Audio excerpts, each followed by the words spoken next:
ఇవాళ Rajahmundry railway station సందర్శనార్థం DRM గారు Vijayawada division కి సంబంధించి వారు, అదేవిధంగా పెద్దలు బుచ్చేశ్వరి గారు మరియు రామకృష్ణారెడ్డి గారు, మేమందరం కూడా ఇవాళ స్టేషన్ ని సందర్శించడం జరిగింది.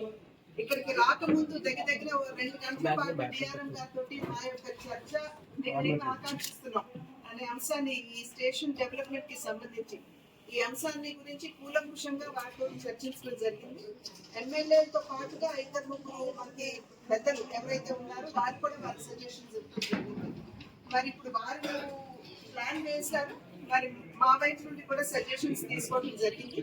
ఇవన్నీ క్రోడీకరించి ఒక అద్భుతమైనటువంటి రైల్వే స్టేషన్, ఒక వరల్డ్ క్లాస్ రైల్వే స్టేషన్ ఇంచుమించుగా ఆ స్థాయిలో చేయాలి అనేటువంటి సంకల్పంతో మేమందరం కూడా చర్చించుకోవడం జరిగింది.